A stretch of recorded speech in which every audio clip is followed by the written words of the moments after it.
नमस्कार साथियों, स्वागत है आप सबका हमारे YouTube चैनल जीके गुरु 7772 में। साथियों, हाल ही में स्वतंत्रता दिवस और श्री कृष्ण जन्माष्टमी के त्यौहार निकले हैं और साथियों उम्मीद करते हैं कि आपने बड़े ही हर्षोल्लास के साथ मनाए होंगे।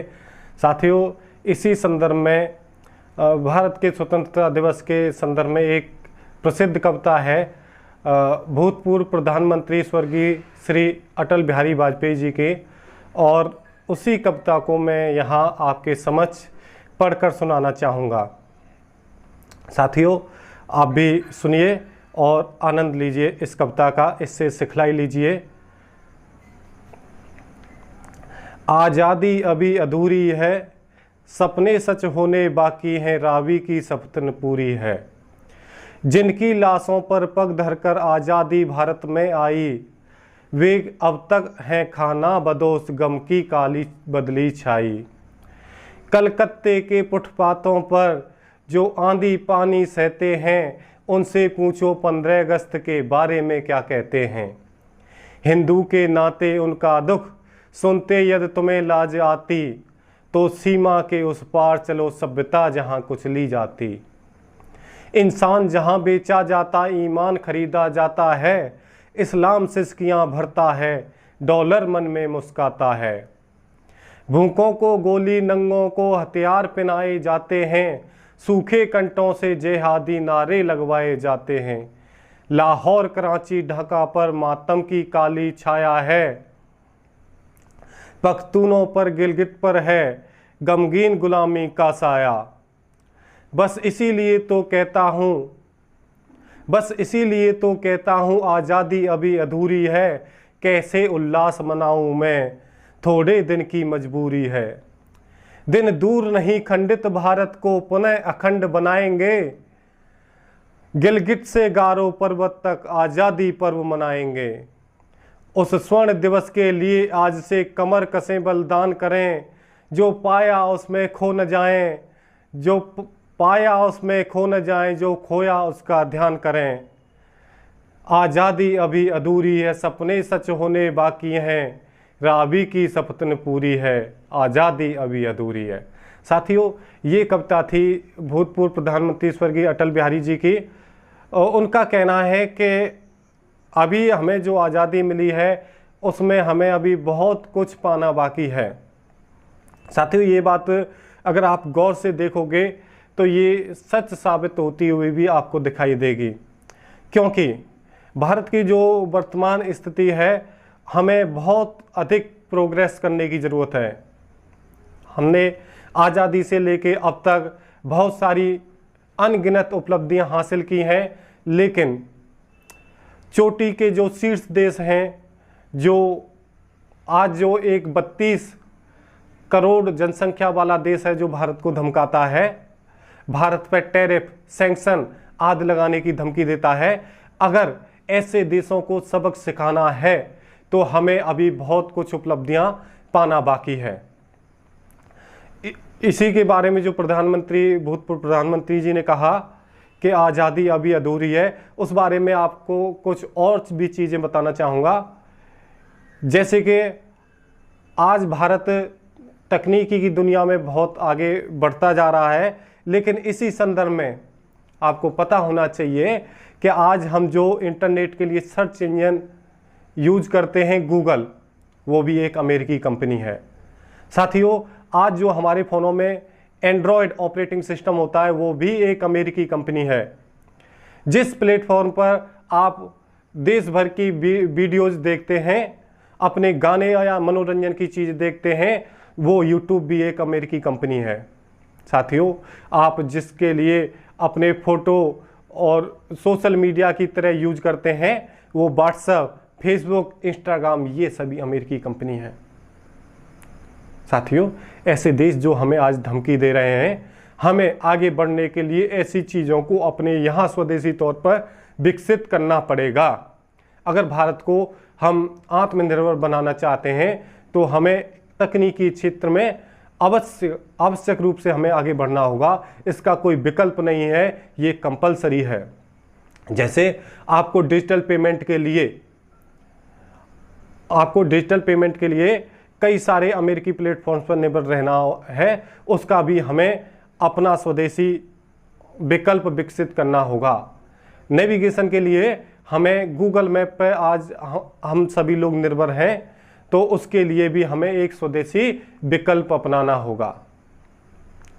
साथियों, अगर हम तकनीकी के क्षेत्र में डिजिटल भारत के बारे में अगर बात करना चाहते हैं तो हमें इन चीज़ों के बारे में आगे बढ़ना ही होगा। कब तक हम दूसरे देश के डिजिटल ऐप्स के सहारे आगे बढ़ पाएंगे? दूसरा देश हमें कभी भी धमकी दे सकता है, इस चीज़ों के लिए हमें ब्लैकमेल कर सकता है कि हम तुम्हारे मोबाइल ऑपरेटिंग सिस्टम को ठप कर देंगे, हम तुम्हारे कंप्यूटर ऑपरेटिव सिस्टम को ठप कर देंगे, और हम भारत में अमेजन को बंद कर देंगे, यूट्यूब को बंद कर देंगे या गूगल को बंद कर देंगे। तो इस तरह की धमकियों से बचने के लिए मेरे प्यारे साथियों, हमें आवश्यकता है कि अपने देश में ही हम स्वदेशी तकनीक के माध्यम से डिजिटल दुनिया के क्षेत्र में आगे बढ़ें। हमें खुद का एक गूगल का विकल्प विकसित करना होगा, खुद का हमें यूट्यूब का विकल्प विकसित करना होगा, और खुद का हमें एक मैसेजिंग सिस्टम जो कि व्हाट्सएप है उसका भी हमें एक खुद का विकल्प चुनना होगा। और साथियों, हमें और भी कई सारे क्षेत्र हैं जिनमें अभी भारत को आगे बढ़ना बाकी है, जैसे कि पर्यावरण के मामले में पर्यावरण प्रदूषण, ये एक गंभीर समस्या है, इससे भी हमें निश्चित रूप से दूर करना होगा। स्वच्छ भारत के बारे में हमें निश्चित रूप से ठोस कदम उठाने होंगे कि हमारे गली मोहल्ले, हमारे शहर स्वच्छ हो सकें, विदेशी पर्यटक यहाँ आएँ। 32 करोड़ की आबादी वाला देश हमारे 145 करोड़ की आबादी को धमकी देता है ना। कितना सोचने वाली बात है कि अगर हम आज ठोस कदम नहीं उठाएंगे तो कल को ये लोग हमें और भी अधिक ब्लैकमेल करते जाएंगे। साथियों, इसलिए अगर हमें देश को सच्ची आज़ादी दिलानी है, सच में हमें आज़ादी हासिल करनी है, तो इस तरह से हमें आगे बढ़ना ही होगा। और हमें स्वास्थ्य के बारे में आम जन लोगों तक स्वास्थ्य की बुनियादी सुविधाएं पहुंच सकें, जिससे कि किसी भी आम नागरिक की इलाज के अभाव में कोई मृत्यु ना हो, उनको समय पर समुचित इलाज मिल सके। साथियों, तकनीकी के क्षेत्र में जो आज अमेरिकी टेक कंपनियों में जो हमारे भारतीय हैं, उन्हें अब अमेरिका को छोड़ करके भारत के लिए काम करना होगा, तब जाकर के भारत को सच्चे मायनों में आज़ादी मिल पाएगी। मेरे प्यारे साथियों, विकसित भारत होने की दिशा में हमें लगातार उन्नति करनी होगी, और इसी तरह से हम चाहते हैं कि एक व्यक्ति, किसी ने जब एक विकसित भारत का सपना देखा होगा और उस बारे में रात और दिन जो मेहनत की होगी, तब जाकर के आगे जाके वो सपना साकार होगा। इस विषय में हम आप सबको लगातार आगे बढ़ते रहना होगा और अपने विकसित भारत के सपनों को सच करने के लिए देश के लिए मिलकर के काम करना होगा। हमारी उम्मीद है, हमारा पूर्ण विश्वास है कि बहुत जल्द ही हमारा देश भारत एक विकसित देश के रूप में प्रतिष्ठित होगा। तब कोई भी देश भारत को न तो कोई धमकी दे पाएगा, न किसी भी तरह का ब्लैकमेल कर पाएगा। औद्योगिक क्षेत्र में जो हम अभी आयात पर निर्भर हैं, ऊर्जा के क्षेत्र में जो हम अभी आयात पर निर्भर हैं, उसके लिए जब हम आत्मनिर्भर होंगे तब हमें सच्चे मायनों में आज़ादी मिलेगी।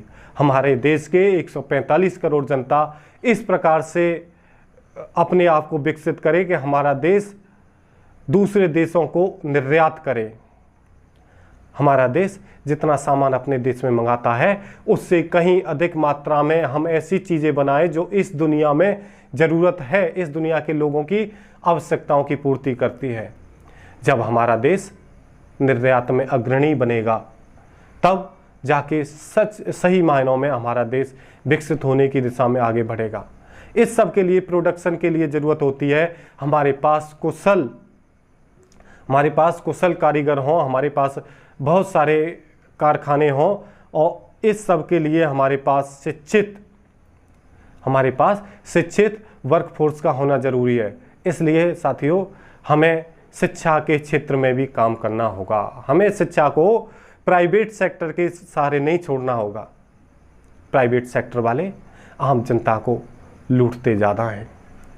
तो उसके लिए हमें हमारी सरकारों को ठोस कदम उठाने होंगे, जिससे हमारे देश का ज़्यादा से ज़्यादा युवा तकनीकी शिक्षा को प्राप्त कर सके, नए इनोवेशन पर ध्यान दे, रिसर्च पर ध्यान दे और ऐसी चीज़ों का निर्माण कराए औद्योगिक रूप से, जो कि आज की डेट में इस दुनिया को उस सामान की ज़रूरत है। हमारा देश तब पूरी दुनिया को निर्यात करेगा, और जब हमारा देश पूरी दुनिया को निर्यात करेगा तो हमारा देश इस दुनिया की आवश्यकता बन जाएगा।